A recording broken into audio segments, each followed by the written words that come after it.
La deuxième génération de Tiguan a débarqué en France début 2016. Plus longue mais aussi plus basse que sa devancière, cette nouvelle mouture se veut plus dynamique visuellement, d'autant que ses traits sont également plus acérés. Dès son lancement, la Tiguan a proposé une large gamme puisque riche de 3 blocs essence et 3 diesel, avec transmission intégrale ou non, boîte DSG ou non et 4 niveaux de finition. Notre modèle d'essai est doté du diesel le plus puissant de la gamme, le TDI de 190 chevaux, obligatoirement associé à la transmission intégrale et la boîte DSG. Il est ici en finition haut de gamme, Cara Edition. A l'intérieur, la planche de bord est flatteuse en qualité de présentation, mais un poil austère. Les nouveautés viennent de cette molette qui permet à la fois de choisir le type de terrain et grâce au bouton central de choisir le mode de conduite.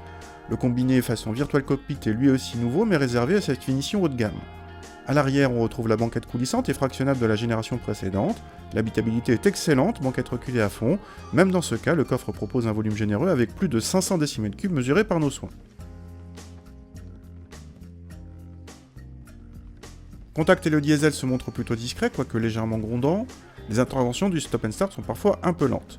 Avec 190 chevaux et 400 Nm de couple, les relances sont évidemment faciles, même à haute vitesse, d'autant que la boîte DSG se montre toujours aussi douce, rapide et bien gérée.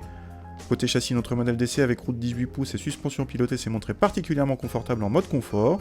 Le passage en mode sport dégrade le confort mais ne rend pas vraiment le Tiguan plus dynamique, le compromis est d'un très bon niveau pour un SUV.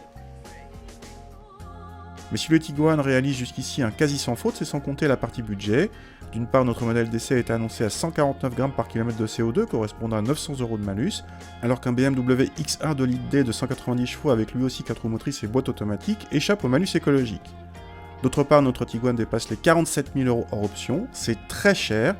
D'accord, il est à ce jour le plus cher des Tiguan, mais le X1 évoqué auparavant ne coûte pas plus cher en tarif, et même moins cher avec le malus écologique. Volkswagen a dépassé BMW, mais pas dans le bon sens.